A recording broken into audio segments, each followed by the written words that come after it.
자, 오늘은 본문 말씀을 가지고 함기성이라는 제목으로 하나님 말씀을 증거하겠습니다. 함기성이 뭔지 궁금하시죠? 이게 사람의 이름일까 뭘까? 오늘 말씀을 쭉 듣다 보시면은 이 단어가요, 오늘 말씀의 주제를 다 담고 있습니다. 그러니까 요약이에요, 요약. 딱 세 글자로 요약이 되는 거예요, 함기성. 자, 여러분, 사도행전, 이것은 사도들의 행적을 다룬 말씀이죠. 사도들이 어떻게 복음을 증거했고 어떻게 하나님 나라를 확장했는지를 증거한 말씀이 사도행전입니다.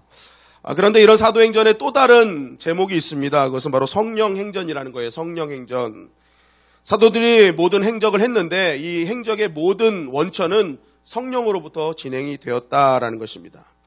그래서 이 사도행전이 계속 말하는 것 중에 하나가 사도들이 어떤 일을 행하기 전에 공통적으로 나오는 것은 성령이 충만하여라는 거예요. 성령이 충만하여. 그러니까 성령 없이는 사도행전이 있을 수 없다 해가지고 이것을 성령행전이라고도 합니다. 그러니까 이 모든 사역의 능력은 성령으로부터 나왔다. 성령이 임하니까 안 되는 일 없더라는 것입니다. 도망갔던 겁쟁이들이 목숨 걸고 죽음까지 감당하며 사명을 감당하고 온 교회가 니것내것 할 것 없이 나누어 쓰고 헬라파 이브리파의 장벽이 갈라지고 또 열방을 향한 장벽이 무너지는 역사들이 이 성령의 역사를 통해서 이루어지더라는 것입니다. 결국 이러한 성령행전, 성령의 역사라는 이 타이틀을 보고 우리가 깨달을 수 있는 것은 신앙생활은 반드시 공급받아야 한다는 것입니다. 공급의 역사라는 거예요. 공급. 위로부터 성령을 공급받아야 된다라는 것이 사도행전의 아주 중요한 주제라는 것입니다. 제가 늘 말씀드리는 것 중에 우리 둘째 아들이 어린이집에서 탄 유일한 상장이 어떤 상장이라고 말씀드렸어요? 지치지 않는 체력상.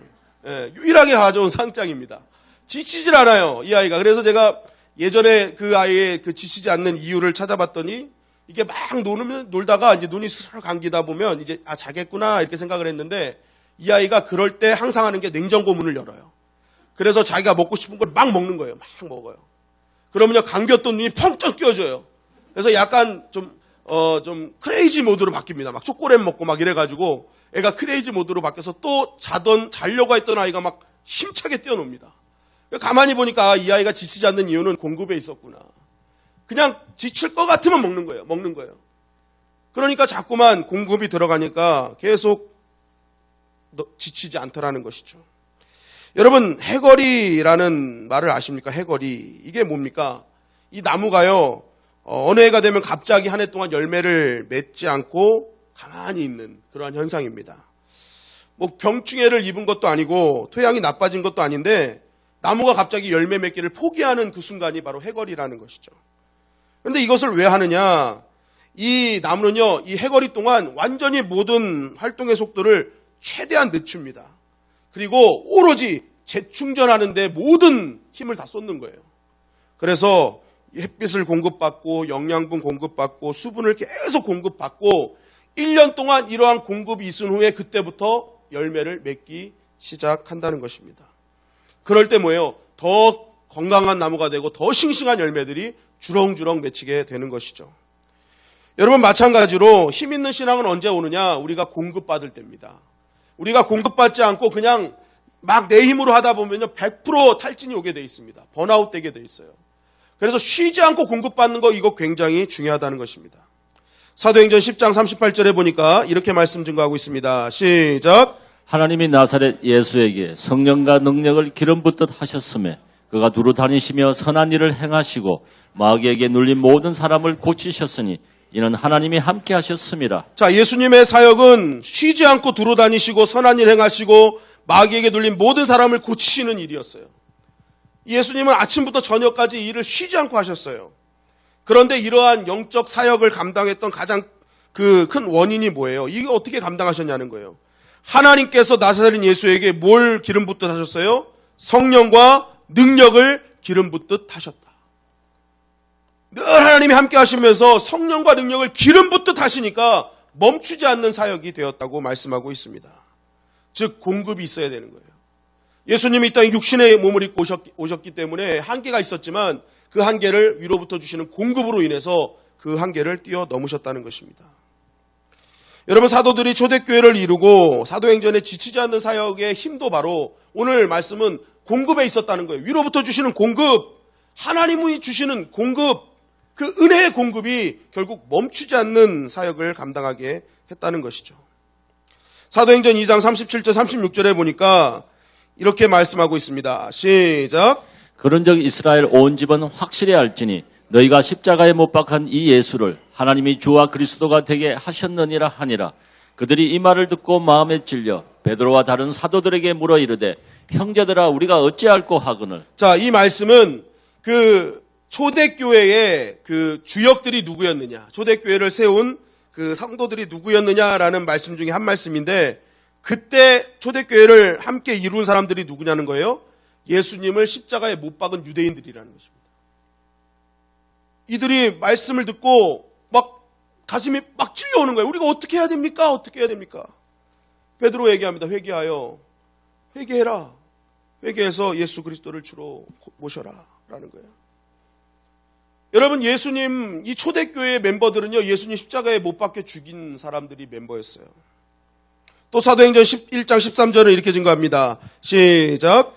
들어가 그들이 유하는 다락방으로 올라가니 베드로, 요한, 야고보, 안드레와 빌립, 도마와 바돌로메, 마테 및 알페오의 아들 야고보, 셀로신 시몬, 야고보의 아들 유다가 다 거기에 있어. 자, 또한 이 초대교회 핵심 멤버 중에 한 주역들은 또 누구라는 거예요?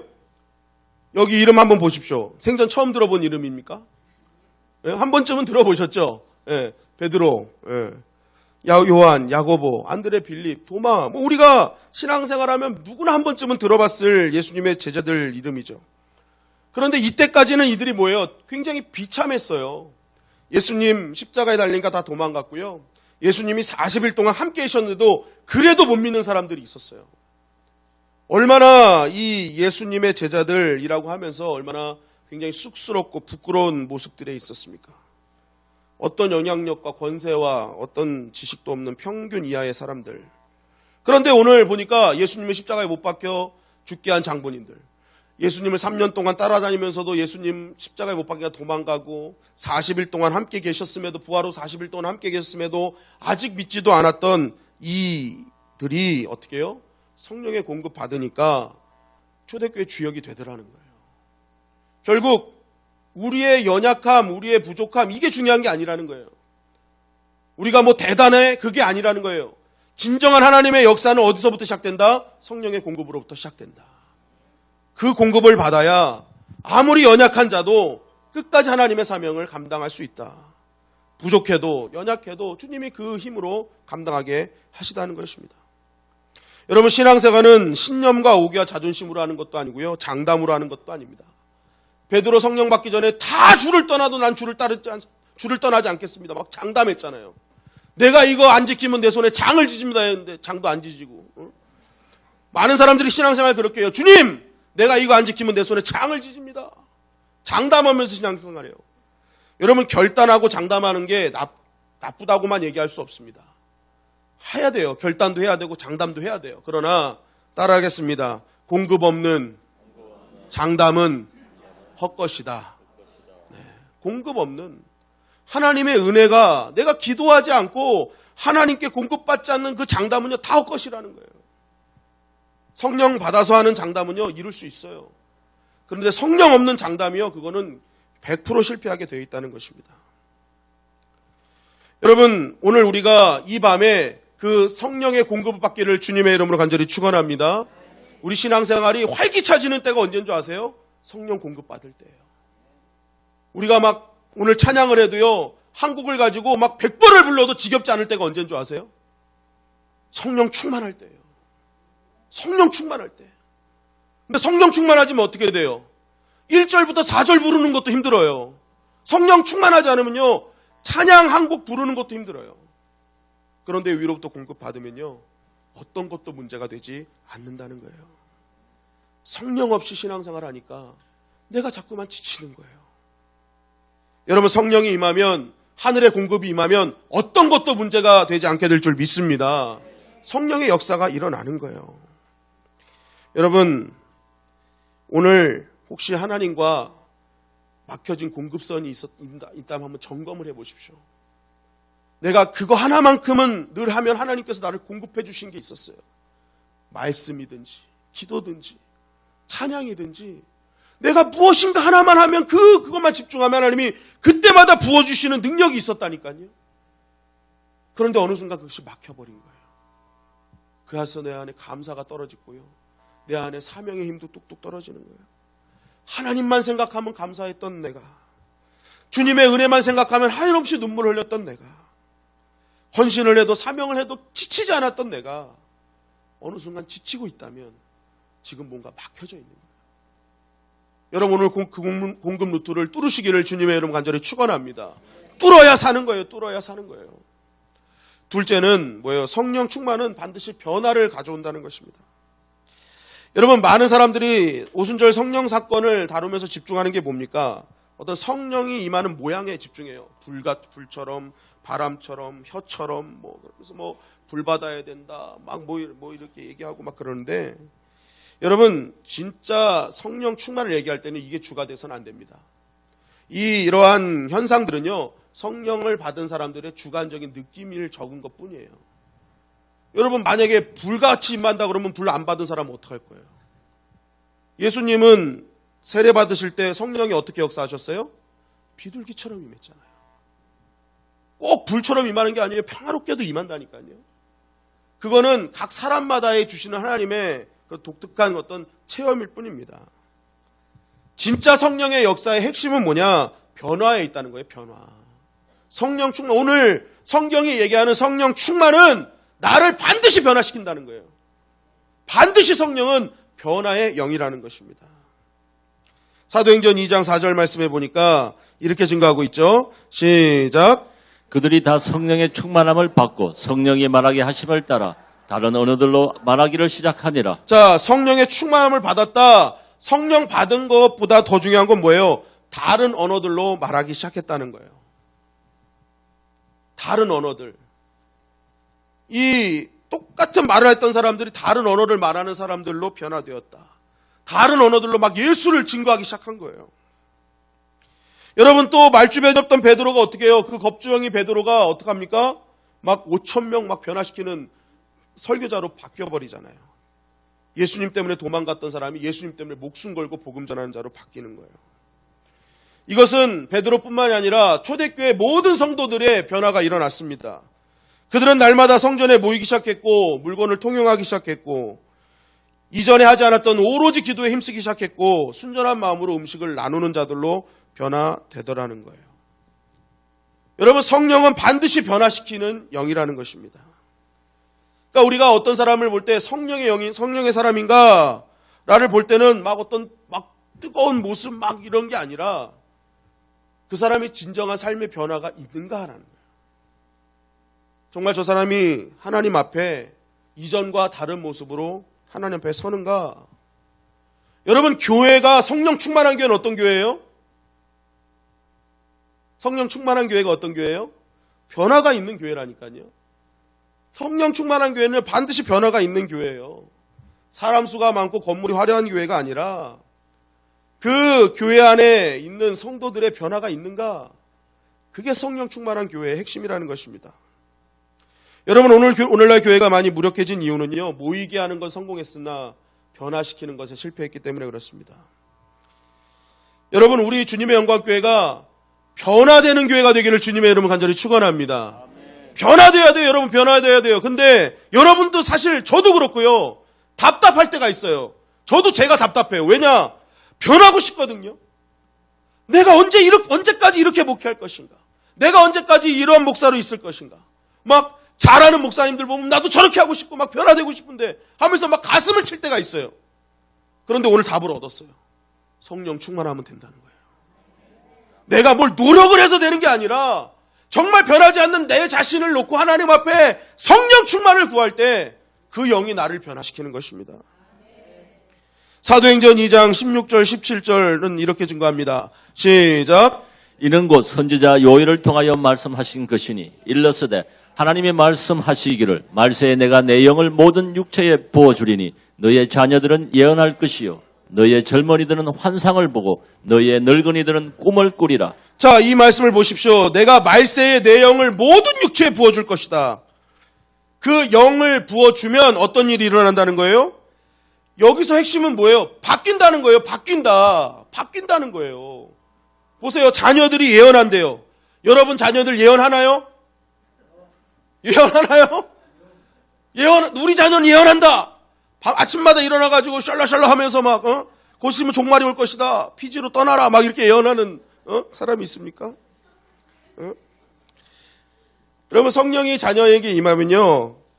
우리 자녀들 가만히 보면 제가 보니까 길거리 지나보다 깜짝깜짝 놀라는 게 요즘 중고등학생들이요. 욕이 아니면 얘기가 안 돼요. 뉴욕, 산림욕, 해수욕 다 나와요. 막 변화별 욕이 다 나와. 다 욕이야, 다 욕. 그러면 또 자기네끼리 다 알아들어요. 신기하죠? 좀 듣는 사람은 좀 불쾌합니다. 그런데 걔네들 입장에서는요, 그게 그냥 자연스러운 단어예요. 그 누구를 욕하려고 하는 게 아니라 그게 이미 자연스러운 단어가 돼버렸어요. 그런데 오늘 말씀에 뭐라고 해요? 자녀들은 뭐 한대요? 예언한대요. 하나님의 말씀이 선포된대요. 여러분, 이게 엄청난 일인 거예요. 내 자녀들이 엄마 아빠에서는 욕 안 하잖아요. 그죠? 밖에서는 제 아들도 보니까 엄청 욕하는 것 같아요. 예, 제가 어느 정도 느낌이 와요. 얘가 오는데 어쨌든 제 앞에서는 안 하거든요. 근데 이 아이들이요. 어느 순간 이렇게 입술이 바뀌냐? 성령 충만하면. 하나님의 영이 임하면 바뀐대요. 여러분 자녀들 성령 충만을 위해 기도하시기를 간절히 바랍니다. 아멘. 자녀들 위해서 기도할 때 성령 충만을 위해 기도해야 돼요. 내 자녀가 성령 충만하게 하여 주시옵소서. 그럼 이 아이들 입술이 달라지고 말하는 게 달라지고 삶이 달라지는 거예요. 또 보세요. 이 영이 임하면 또요. 젊은이들은 뭘 봐요? 환상을 본대요. 환상이 뭐예요? 장래를 보는 거예요. 미래를 보는 거예요. 소망을 보는 거예요. 오늘날 젊은이들 맨날 하는 게 뭐예요? 난 흙수저로 태어났어. 3포, 5포, 9포 맨날 포기해야 돼. 난 미래가 없어. 장래가 없어. 장래는 저 금수저 달고 태어난 애들만 장래가 있는 거야. 오늘날 계속 포기.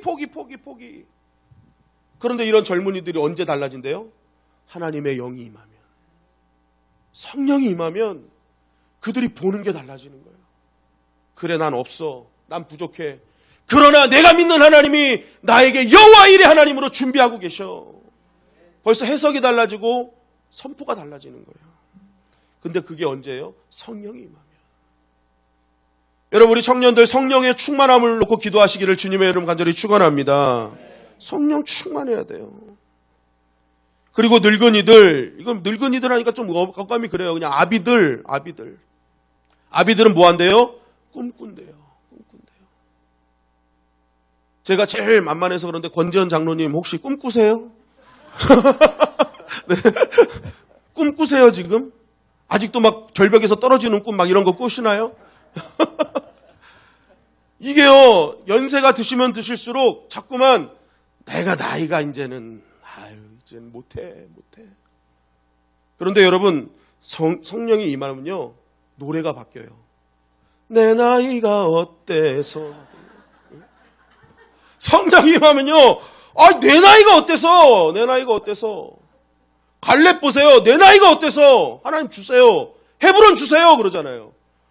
그 난공불락 요새니까 아무도 안 나서는 거예요. 그러니까 갈렙이 뭐예요? 하나님 주세요. 내가 갑니다. 결국 그 땅에서 어떤 일이 벌어져? 헤브론에서 그의 후손인 다윗이 왕이 되는 역사가 일어나요. 여러분, 아비들이 꿈을 꾸기 시작하면요, 후대들에게 놀라운 일들을 선물로 줄 수 있는 거예요.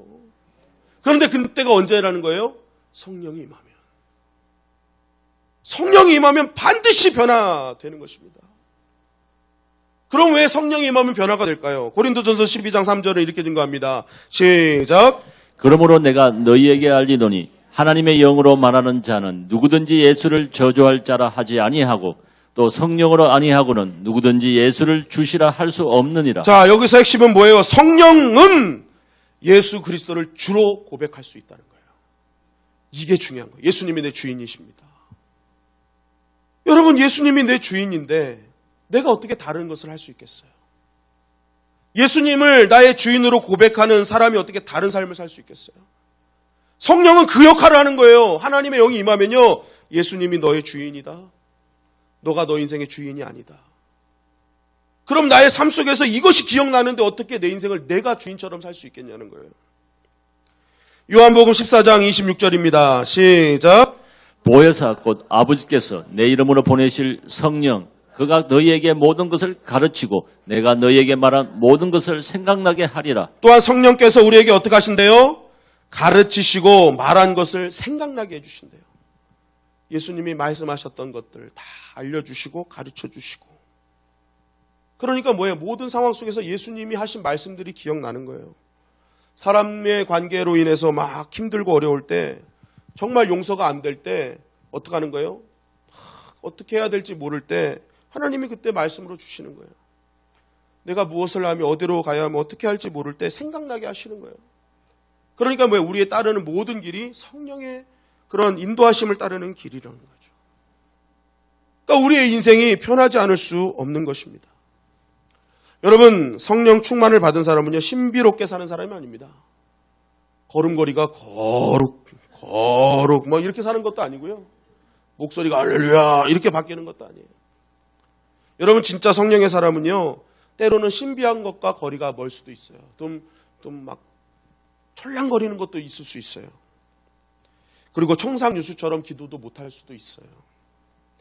그러나 진짜 성령 충만한 사람은 어떻게 보면 그런 것을 하지 못하나 매일매일 성령의 인도하심을 받아 어제와 다른 오늘을 살아가는 그 사람이 진짜 성령 충만한 사람이라는 것입니다. 여러분, 우리가 신앙을 말로 하지 말고 성령 충만 받아 변화된 삶으로 영광 돌리시기를 주님의 이름으로 간절히 축원합니다. 여러분, 나의 지긋지긋한 옛사람을 끌어버리는 힘은 성령으로부터 오는 거예요.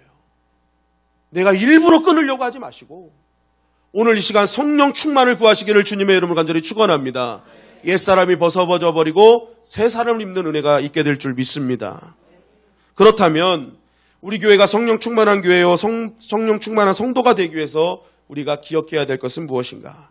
사도행전 2장 1절부터 4절 상반절 말씀입니다. 시작. 오순절날이 이미 이르매 그들이 다 같이 한 곳에 모였더니 혼연히 하늘로부터 급하고 강한 바람 같은 소리가 있어 그들이 앉은 온 집에 가득하며 마치 불의 혀처럼 갈라지는 것들이 그들에게 보여 각 사람 위에 하나씩 임하여 있더니 그들이 다 성령의 충만함을 받고.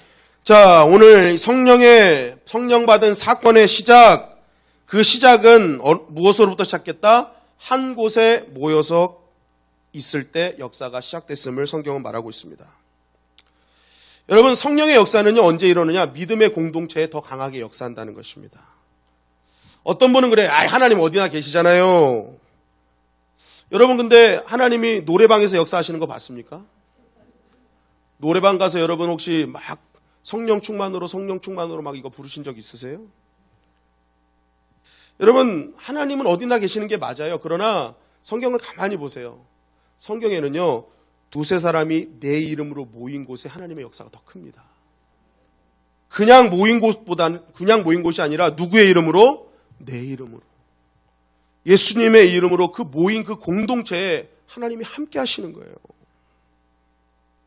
그래서 예수님의 이름으로 모인 이 예배의 장소, 기도의 장소, 말씀의 장소에요, 더 강력한 하나님의 은혜가 임하게 되는 것입니다. 여러분, 교회를 에클레시아라고 하잖아요. 에클레시아. 이게 사람이 모인 공동체라는 뜻 아닙니까? 에클레시아. 우린 교회를 자꾸만 건물로 볼 때가 많아요. 건물, 지어진 건물. 그런데 성경은 교회를 한 번도 건물이라고 칭한 적이 없어요. 에클레시아예요. 에클레시아. 사람의 모임.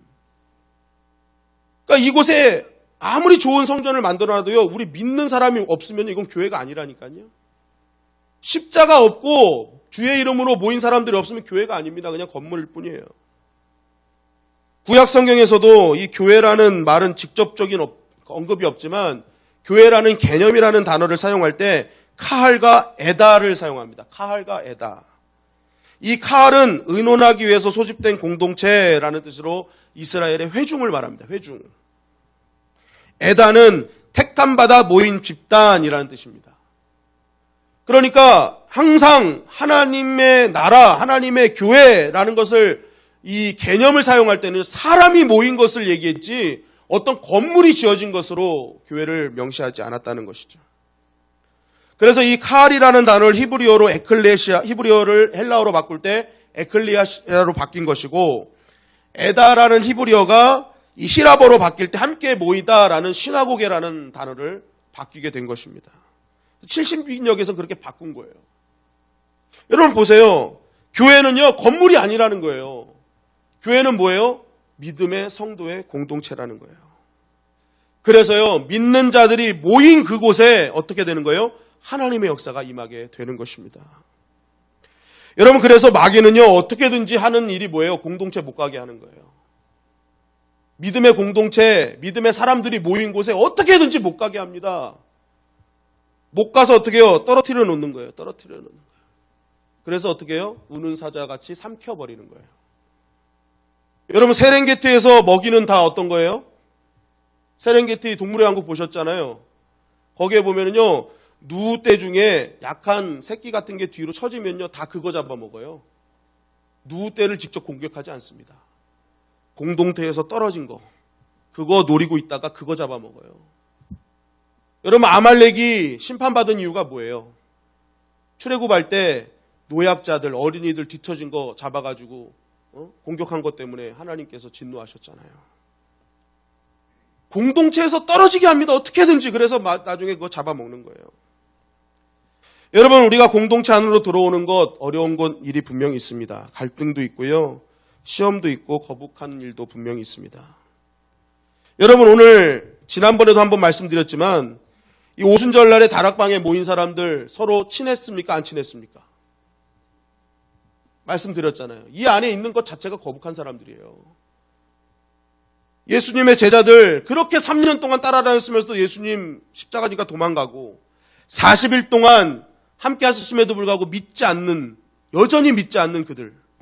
그러나 이 안에는 또 누가 있어요? 우리 말씀해 보니까 막 여자들 엄청 많잖아요. 근데 그 여자들이 어떤 여자들이에요? 죽기를 각오하고 십자가에 있었던 여자들이라니까요.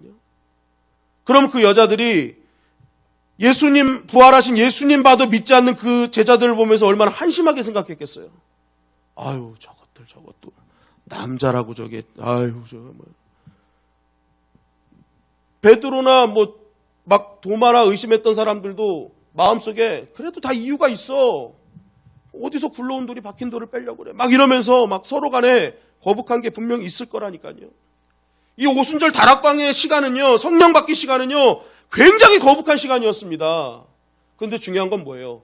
그래도 예수님의 명령은 뭐예요? 다 같이 모여 있어라요. 거북해도 힘들어도 모이라는 거예요. 그럴 때 어떤 역사가 일어났어요? 성령의 역사가 일어난 것입니다. 오늘도 보세요. 다 같이 한 곳에 모였더니 하니까 그들이 다예요. 잘한 사람, 못한 사람 구분해서 이 사람 더 많이 주고 이 사람 안 주고 이게 아니에요. 하나님은 말씀대로 같이 공동체에 모여 있더니 뭐예요? 약속 받고 그냥 지키고 있더니 그들에게 다 똑같이 은혜를 베풀어 주셨다는 거예요. 여러분, 우리가 공동체가 힘들 수 있어요. 그러나 절대 기억해야 될 것은 믿음의 공동체는 떠나지 않는 것입니다. 어떤 일이 있어도 붙잡아야 되는 거예요. 그래야 함께 은혜를 누릴 수 있는 것입니다. 여러분, 저와 여러분들이 믿음의 공동체를 사수하시기를 주님의 이름을 간절히 축원합니다. 이 공동체를 살리는 것이 아니라 내가 사는 거예요. 내가 사는 거. 공동체를 떠나지 않을 때 더 큰 역사를 경험하는 것이죠. 사도행전 1장 13절 14절은 이렇게 증거합니다. 시작. 들어가 그들이 요한은 다락방으로 올라가니 베드로, 요한, 야고보, 안드레와 빌립, 도마와 바돌로메, 마테와 알파오의 아들 야고보, 셀로신 시몬, 야고보의 아들 유다가 다 거기에 있어 여자들과 예수의 어머니 마리아와 예수의 아우들과 더불어 마음을 같이하여 오로지 기도에 힘쓰더라. 자, 공동체가 모인 곳 그리고 함께 기도할 때 성령의 역사는 이루어집니다. 여러분, 교회는 기도 위에 세워지는 거고요. 하나님의 성령의 역사도 기도 위에 이루어지는 것입니다. 사도행전 또 2장 42절은 또 이렇게 증거합니다. 시작. 그들이 사도의 가르침을 받아 서로 교제하고 떡을 떼며 오로지 기도하기를 힘쓰니라. 네. 성도끼리 선물도 주고 위로해 주는 것 좋습니다. 그러나 그거보다 더 먼저 선행돼야 될 게 뭐예요? 오로지 기도해야 돼요. 그 영혼을 위해서 기도해야 돼요. 기도하니까 교회가 하나 되는 거예요. 조금 전까지 거북했던 이들이요. 오로지 기도하는 거예요. 오로지. 뭐예요? 기도밖에 없다는 거예요. 기도밖에. 기도했더니 거북했던 관계가 회복되고 문제가 회복되고 칭찬받고 하나님의 나라가 이루어지더라라는 것입니다. 교회가 교회답게 성도가 성도답게 될 때는요. 기도할 때입니다. 그러나 반대로 교회가 우습게 되는 순간은요. 기도하지 않을 때라는 거예요. 여러분 예수님은 교회에 대해서 정의를 내리셨잖아요. 여러분 예수님은 가르치러 다니셨습니다. 그런데 예수님은 한 번도 교회를 정의할 때 가르친다고 해서 그것을 학교라고 정의하지 않으셨어요. 예수님은 수많은 사람들을 병자들을 고치셨어요. 수많은 사람을 고치심에도 예수님은 한 번도 교회를 병원이라고 얘기하지 않으셨습니다. 예수님은 수많은 구제사역을 감당하며 다니셨어요. 그럼에도 불구하고 예수님은 교회를 한 번도 복지센터라고 얘기하신 적이 없어요. 예수님이 교회를 정의하실 땐 딱 한마디 하셨습니다. 내 집은 만민이 기도하는 집이라. 가르침, 치유, 구제, 이거 기도 없이 하면 안 된다는 거예요. 왜요? 그게 잘못하면 다 교회의 의가 되고 자기 의가 되는 것입니다. 그래서 예수님은 철저하게 내 집은 만민이 기도한 집이다 라고 말씀하시는 거예요. 그런데 이 기도를 하지 않으니까 교회가 어떻게 됐어요? 장사의 소굴이 된 것입니다. 그저 자기의 유익을 위해서 사고팔고 하는 강도의 소굴을 만들었다고 말씀하시잖아요. 그래서 말씀하시는 거예요. 내 집은 기도하는 집이라. 기도하지 않으면 교회가 이런 장사의 소굴 되고 강도의 소굴 된다는 거예요. 그래서 예수님이 내 집은 만민이 기도하는 집이라 말씀하시는 거예요. 기도하지 않는 교회, 능력 없는 교회 되고 우스운 교회 된다는 것이죠. 여러분 오늘날 교회가 기도하지 않으면 반드시 우습게 됩니다. 아무런 능력도 없고 하나님의 영광이 사라져 버리는 것입니다. 여러분 우리 성도도 마찬가지입니다. 성도는 기도하는 자예요. 기도하는 자. 기도할 때 어떻게 해요? 성령의 역사가 있고 그때 성령의 역사를 통해 우리가 변화의 역사를 경험하게 되는 것입니다. 여러분 사도행전의 모든 것을 가만히 보십시오. 다 기도한 거예요. 사도 바울이 사역하기 전에 항상 뭐예요? 강가에 기도하는 자리를 찾으러 다녀요. 그는 항상 사역 전에 기도하는 것을 잊지 않았어요. 기도가 항상 먼저였어요. 기도하지 않고 사역하지 않았어요. 여러분 성도는요. 기도하지 않고 나서 결정하면 안 됩니다. 성도는요. 기도하지 않고 선택해서는 안 돼요. 성령 충만 받고 난 다음에 선택하는 선택이 가장 옳은 선택이 될 수 있고요. 하나님 기뻐하시는 선택이 될 수 있어요. 우리는 너무나 내가 충만할 때 선택을 많이 합니다. 그래서 잘못된 선택이 될 때가 굉장히 많이 있죠. 그래서 내가 충만할 때는요. 때로는 가만히 있어야 됩니다. 하나님의 은혜와 성령이 내 안에 머물 때까지 어떤 것도 결정하지 말고 하나님의 성령이 내 안에 충만히 임할 때까지 기다렸다가 그 영이 나와 함께 할 때에 선택하고 결정할 수 있어야 돼요. 그럴 때 뭐야? 성령의 인도하심 따라서 하나님의 도우심을 경험하게 되는 것이죠. 여러분 교회는 기도하는 것이고 성도는 기도하는 사람인 줄 믿습니다. 이게 정의예요. 이게 정의예요. 교회는 기도하는 곳이다. 요즘 교회 기도의 응답의 역사들이 많이 간증이 있어요. 어떤 집사님은 전화하셔서 목사님 수술 부위가 기도했더니 40%가 줄어서 그 의사 선생님이 깜짝 놀랐습니다. 의사 선생님이 그 교회가 어딘지 한번 가보고 싶다네요. 그런 말씀도 전해오세요. 어떤 자매님은 평소에 앓던 힘든 병이 의사가 놀랄 정도로 회복되고 평소에 늘 먹던 약을 먹지 않을 정도로 회복됐다는 기쁜 소식을 전해왔습니다. 어떤 집사님은 따님이 정말 가고 싶은 직장이 있었는데 기도했더니 여러 가지 제약에도 불구하고 따님이 합격이 됐대요. 막 그러한 기도의 응답의 막 역사들을 막 말씀해 주세요. 여러분 그래서요 우리는 기도하지 않으면 안 되는 것입니다. 하나님은요 기도하는 것을 제일 좋아하세요. 내 집은 만민이 기도하는 집이다. 교회는 기도해야 되는 것입니다. 감사하게도 우리가 기도 봉사, 기도 용사들 정말 시간과 때에 맞춰서 열심히 기도해 주셔서 너무너무 감사드려요. 얼마나 간절히 기도하는지 나 혼자라도 하나님 앞에 맡겨진 사명이니 내가 기도하겠습니다 해서 정말 간절히 기도하는 분들이 있습니다. 여러분, 우리 직분을 왜 주셨을까요? 그만큼 더 기도하라는 거예요. 그만큼 더 헌신하라는 거예요. 계급이 아니에요. 내가 집사에서 권사했으면 그만큼 더 분량이 있는 겁니다. 더 기도 분량이 있는 거고요. 장로님들은 장로님으로서 더 분량이 있는 거예요. 그건 어떤 나를 뽐내기 위한 것이 아니라 이전보다 더 많은 분량을 나에게 주신 거예요. 그래서 여러분, 우린 기도해야 되는 거예요. 기도할 때 역사가 일어나는 것입니다. 저는 그래서 우리 주님의 영광교회를 기도하는 교회로 다시 한번 세우기를 원합니다. 제가 요즘 굉장히 많이 하나님 앞에 부끄러웠습니다. 너를 목사시킨 이유는 성도님들 살리라고 시켰는데 가만 보니 너는 성도님들을 살리지 않고 있다. 기도의 자리, 말씀의 자리, 예배의 자리, 너 네 목숨 다해서 어떻게든지 오게 만들어야 될 거 아니냐. 어떻게든지 그렇게 해서 기도하게끔 해야 될 거 아니냐. 막 제가 너무너무 하나님 앞에 죄송한 마음이 막 드는 거예요. 기도할 때마다. 근데 오늘 이 말씀을 준비하면서 그렇구나. 내가 내 진짜 사역을 하지 못하고 있었구나. 하나님께 책만 받겠구나 하는 생각이 들었어요. 여러분, 우리 주님의 영광교회 기도하는 교회가 되어야 될 줄 믿습니다. 그래서 제가 곰곰이 기도했어요. 하나님, 우리 교회가 기도를 해야 되는데 어떻게 하면 좋겠습니까? 그때 새벽 기도에 대한 감동이 왔어요. 새벽 기도. 새벽 기도를 하라. 새벽 기도를 열어라. 근데 이 새벽 기도를 가만히 보니까 왜 이 귀한 새벽 기도를 성도님들이 참여하지 못할까라는 생각을 이렇게 했더니 제가 받은 감동이에요. 제가 받은 감동. 이 하루 이게 새벽 기도를 이제 한번 나오기 시작하면 왠지 이게 매일 내가 거기 나와야 될 것만 같은 생각이 들어서 그런 건 아닌가라는 그런 생각이 든 거예요.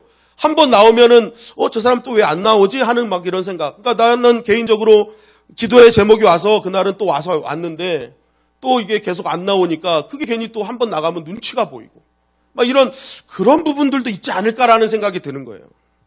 그래서 지혜롭게 하자. 지혜롭게 하자. 진짜 새벽기도 살리자. 하루의 시작을 하나님께 드리자라는 그런 생각을 딱 하면서 이렇게 하면 어떨까 하는 생각을 가졌어요. 월요일, 요일마다 직분과 재직의 그런 날짜를 정해주는 거예요. 그래서 월요일 날은 장로님, 안수 집사님 나오는 날, 화요일은 권사님 나오는 날, 수요일은 집사님 나오는 날, 목요일은 목자, 부목자 나오는 날, 금요일은 누구 나오는 날. 그래서 나 하나 걸린 거 그 자리에 나오면 되는 거예요, 그냥. 그러면요, 부담도 없어요. 내가 나에게 주신 그 자리를 지키는 거예요. 여러분, 일주일에 한 번 나오는 겁니다. 그런데 중요한 것은요, 한 번 나오는 그 시간이요, 하나님께 영광이 되고요, 새벽 기도에 부흥의 역사가 일어나는 것입니다. 여러분, 교회가 정확하게 발표가 되면요, 동참해 주시기를 주님의 이름으로 간절히 축원합니다. 여러분, 목사, 이쪽은 아멘 안 하시네요? 여러분, 목사가 여러분들 죽이는 자리에 보내시겠습니까? 살리는 자리예요, 여러분. 거기 사는 자리예요, 사는 자리. 문제가 해결되고 하나님의 역사가 일어나는 자리예요. 그러니까 오라 그러는 거예요. 그냥 오라 그러겠어요? 여러분, 귀찮게 하려고 오라 그러겠습니까? 그렇지 않은 거예요. 여러분, 우리 살아야죠. 내가 살고 가정이 살고 교회가 살아야죠. 나라와 민족이 살아야죠. 열방을 살려야죠. 근데 그게 뭐라는 거예요? 기도라는 거예요. 기도. 사도행전은 기도의 역사라는 거예요. 기도. 그랬더니 개인이 살고 가정이 살고 교회가 살고 나라와 민족을 넘어 열방을 살리더라. 열방을 살리더라. 여러분, 우리 기도해야 됩니다. 여러분, 그래서 우리 교회가요, 이러한 기도가 넘칠 때요, 비록 우리 성전이 화려하지 않고요, 우리의 예배의 수준이 어느 교회보다 테크닉도 없고 여러 가지 부족한 부분이 있겠지만 기도로 살리시는 하나님의 은혜를 경험하게 될 줄 믿습니다. 그런 간증이 있는 교회가 돼야죠. 우리 교회는 기도로 진짜 하나님이 살리셨습니다. 초대교회의 역사가 일어났습니다 하는 그러한 간증들이 우리 교회에 일어나야 됩니다. 그래서 오늘 이 제목이요, 함기성이 다른 것이 아닙니다. 함께 기도할 때 성령이 임한다라는 뜻이에요. 함께. 공동체에 떠나지 말아라. 그리고 그 공동체가 기도해라. 그러면 성령이 임한다는 것입니다.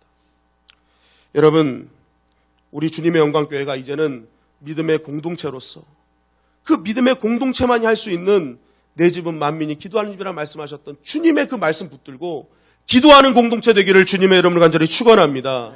그럴 때 성령의 역사가 돼요. 그 성령이 우리를 변화시키고 우리의 가정을 변화시키고 모든 문제를 뚫어버리는 그런 모든 막힌 것을 뚫는 놀라운 역사들을 여러분 경험하게 될 것입니다.